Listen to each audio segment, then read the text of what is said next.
Hey, welcome to our discussion today. We're talking about ideal client profiles and how they affect the growth, sales, and marketing of a company. Here today with Nate Rupel, CEO of Upside Sales, and Ben Thiefels of benthiefels.com, a marketing expert and pragmatic marketing certified product marketer. So let's start off here with the first question. So ideal client profiles. Maybe Nate, you could start us off. I mean, what's the payoff for actually understanding if you have the right, persona and ideal client profile from a sales and outreach point of view? Well, the overall payoff is if you're targeting the right client profile, you should be seeing people move at an appropriate pace through your sales process based on your industry, your price point, and various things. However, if you don't have the right client profile, it's a little bit like walking up to a very large office building with hundreds of tenants. You may be at the right destination, but it's going to take you a while to find the right suite number. So you can spend a lot of time, a lot of money chasing after the wrong things if you don't really know exactly who the target is. Okay. And Ben, what about you? I mean, from the online buyer point of view and post sales, I guess, how do you look at that problem?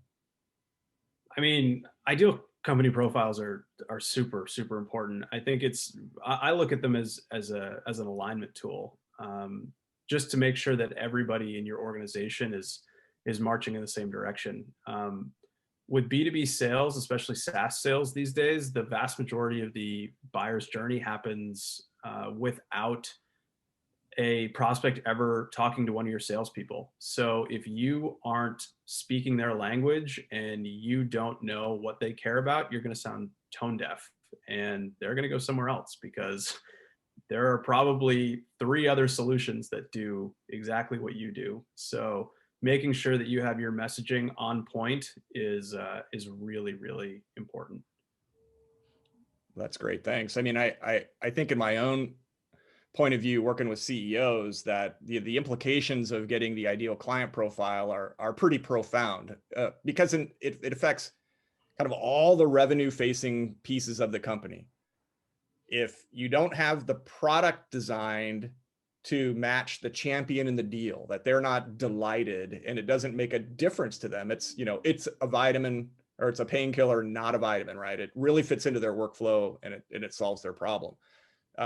If the product isn't right fundamentally, you can have the most wonderful marketing material in the world, but once they hit the product, it's going to fail. And then same with sales, right? You can have the best sales guys in the world with the best marketing materials, and it still doesn't work, right? And so the product alignment with the marketing alignment with the sales alignment and blending that whole process together is kind of fundamental to growth. And it doesn't really stop there. It stops then at customer retention and upselling, right? Because if you don't have it right, those people are going to churn.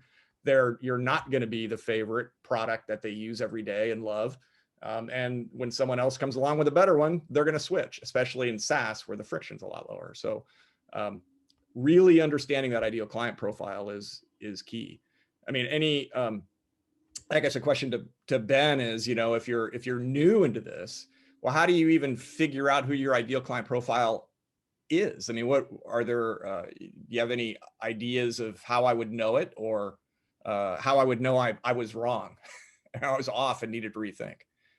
Yeah, I mean, a really good place to start is just to start with your current clients, right? I mean, there's a lot of data at your disposal just in which clients have been easy to onboard, are most profitable, are your biggest advocates.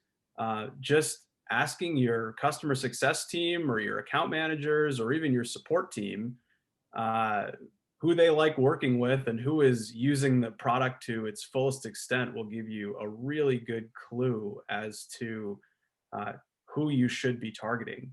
The outliers, the people who are really, really difficult or who maybe took way more resources than you expected to onboard, put a put a tick in the no column and just start to look for patterns. So it doesn't have to be super complicated. That's a really good place to start, and you can get as sophisticated with it as you want.